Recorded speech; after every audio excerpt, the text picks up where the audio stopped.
Hello students, my blessings and affections to you. We always bless you for the bright future and sound health. Today is a class of 11th class.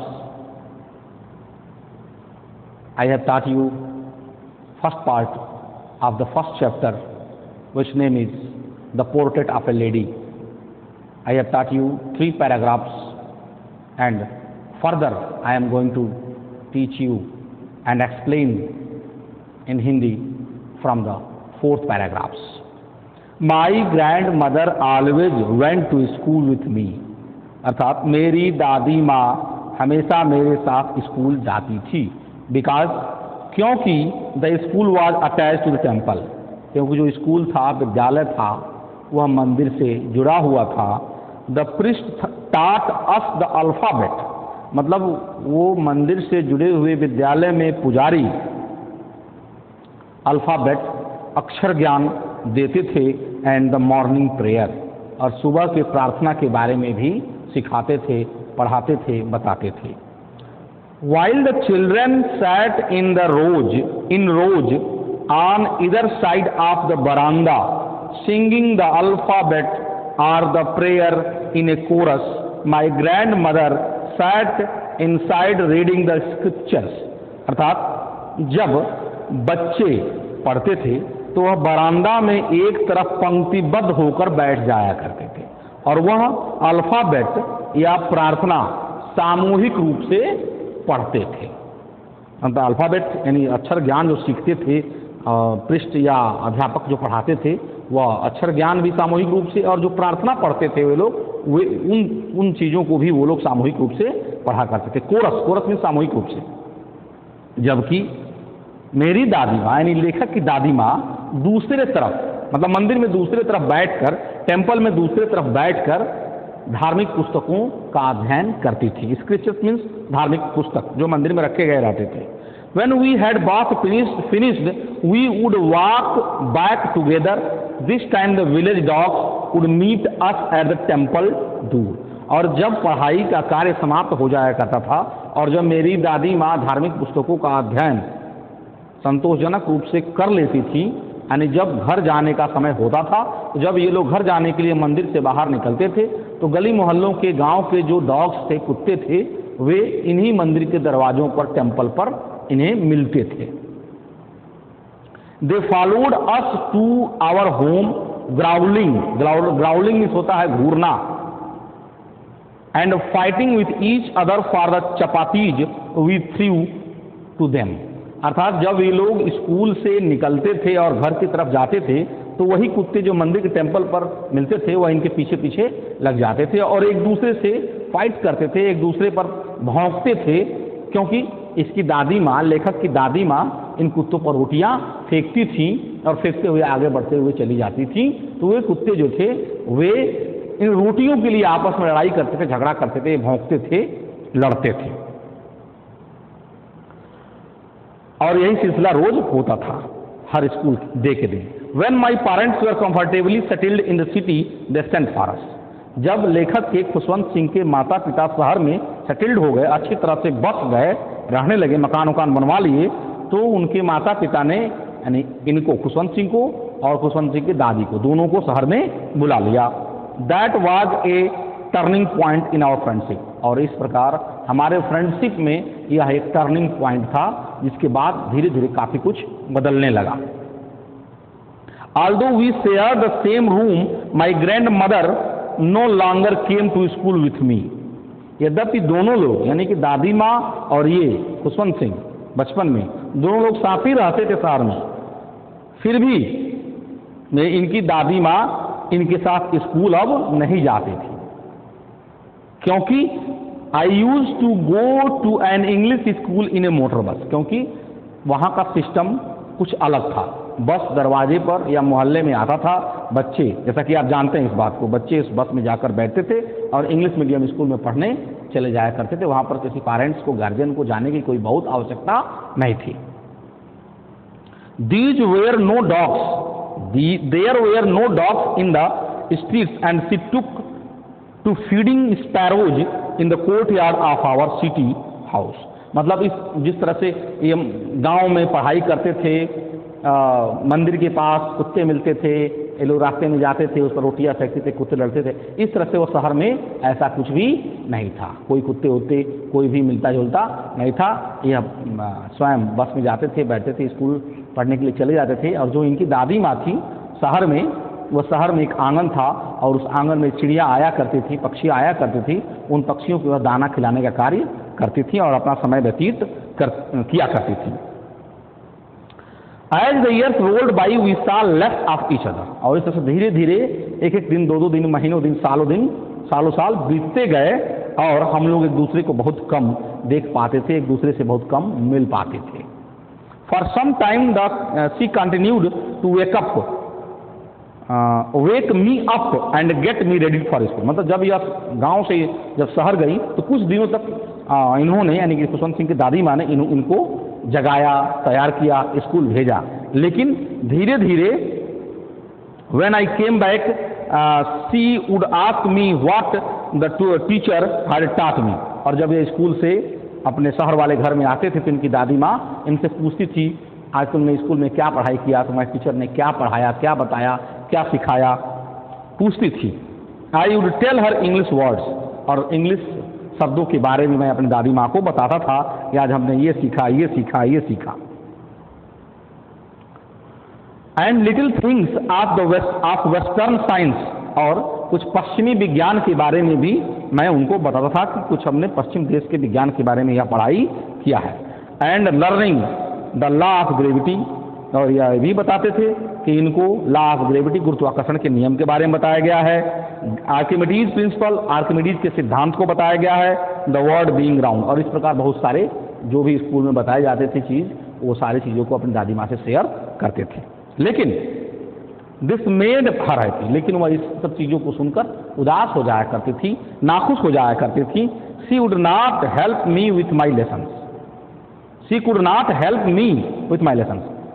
मेरी दादी माँ मेरे अध्याय में मेरी कोई सहायता नहीं कर सकती थी। आगे, and was distressed that there was no teaching about God and the scriptures, और वह इस बात को सोचकर परेशान हो जाया करती थी कि यह किस प्रकार का स्कूल है जहाँ पर सुबह की प्रार्थना के बारे में कुछ भी बताया नहीं जाता है और कोई भी धार्मिक पुस्तक बच्चों को पढ़ाया नहीं जाता था। ऐसा कोई बात उस स्कूल में नहीं था। जब यह सुनती थी, जानती थी, तो उन्हें बड़ा परेशानी होती थी, वह उदास हो जाया करती थी कि यह किस प्रकार की शिक्षा उस विद्यालय में दी जा रही है। To her one day I announced that we were being given music lessons. एक दिन लेखक महोदय ने अपनी दादी माँ को बताया कि आज हम लोगों ने स्कूल में संगीत सीखा है, संगीत सीखने का कार्य प्रारंभ किया है। शी वॉज वेरी डिस्टर्ब, यह सुनकर वो बहुत ही परेशान हो गई, उदास हो गई, चिंतित हो गई।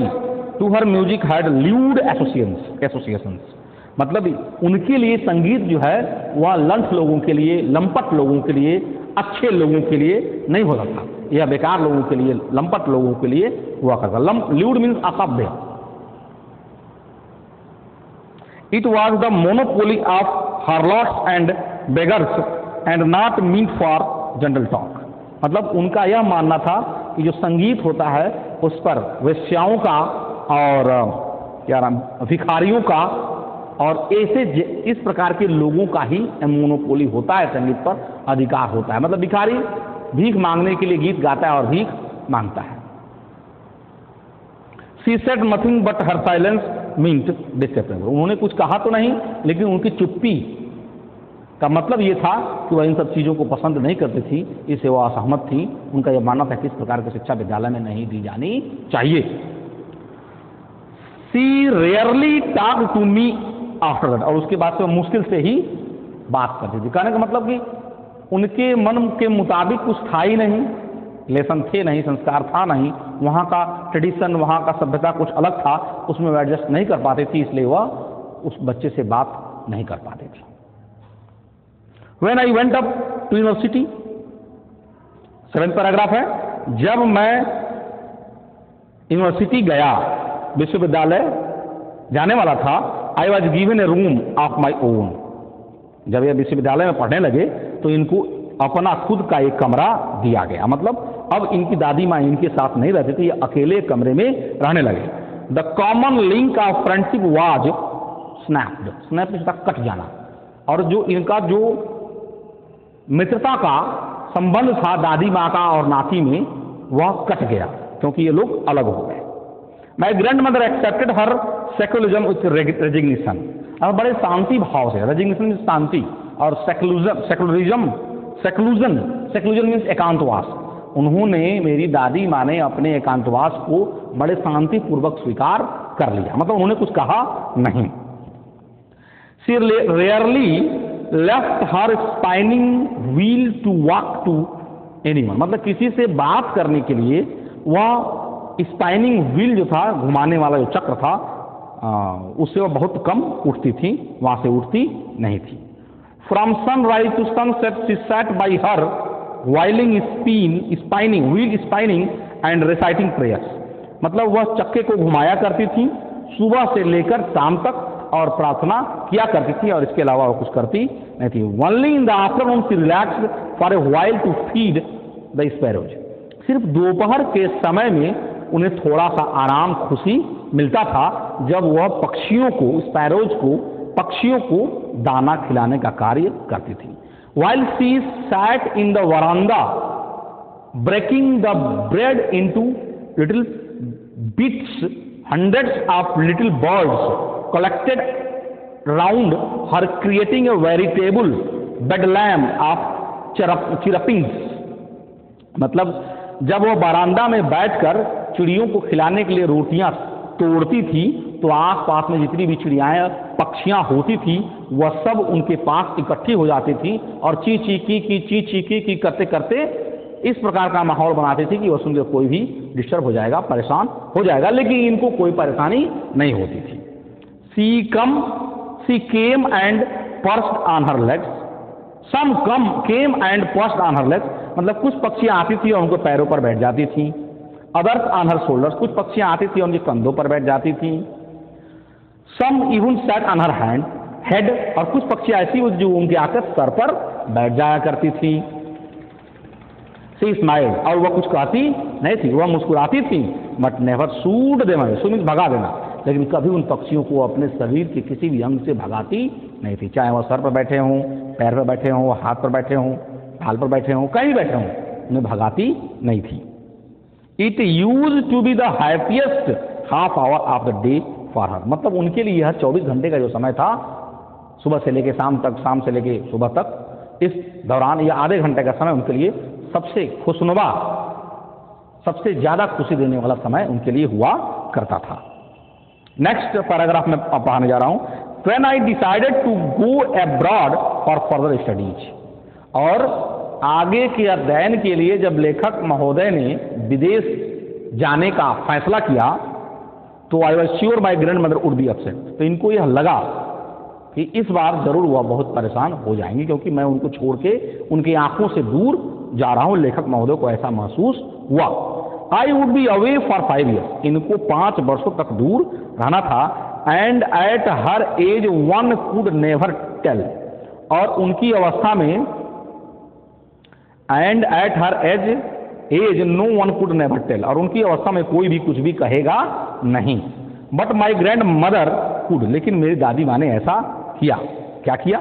She was not even sentimental, वह थोड़ा भी भावुक नहीं हुई, मतलब उनका नाती उनसे 5 वर्षों के लिए दूर जा रहा था, इस बात पे थोड़ा भी सेंटिमेंटल नहीं हुई, भावुक नहीं हुई। She came to leave me at the railway station but did not talk or show any emotion, वह यानी कि लेखक महोदय की दादी माँ इनको अलविदा कहने के लिए रेलवे स्टेशन पर आई, कुछ कहा नहीं, कुछ बात किया नहीं, और ना ही कोई भावना दिखाया, कोई इमोशन, मतलब जैसे आदमी होता है जब विदा होता है, किसी को सियाफ करता है साल भर 2 साल 5 साल के लिए, तो थोड़ा उसकी आंख में नमी आ जाती है और रोने लगता है, ऐसा कुछ भी हुआ नहीं। हर लिप्स मूड इन प्रेयर, वह उस समय भी ईश्वर की प्रार्थना कर रही थी। Her mind was lost in prayer, उनका मस्तिष्क जो था वह प्रार्थना में खोया हुआ था। Her fingers were busy telling the beads of her rosary, जो हम माला ली हुई थी और जो उसमें माला में जो वो छोटा छोटा होता है ना, उसको वह माला फेरने में वह व्यस्त थी। Silently she kissed my forehead and when I left I cherish the moist means नमी, गीला, इम्प्रिंट मीन्स छाप, as perhaps the last sign of physical contact between us. और धीरे से उन्होंने लेखक महोदय के यानी दादी माने अपने नाती के फोरहेड पर, ललाट पर चुंबन किया, किस किया जैसे कि हर एक गार्जियन करता है, वैसे उन्होंने किस किया। और यह किस 5 साल के बाद मिलने वाला था, इसलिए उनके लिए बड़ा ही यादगारी किस था जो उन्हें 5 साल तक याद रहता। But that was not so, लेकिन ऐसा नहीं था। After 5 years I came back home, 5 वर्षों के बाद मैं अपने घर आया, and was met by her at the station, और फिर से मैं उसी स्टेशन पर मिला।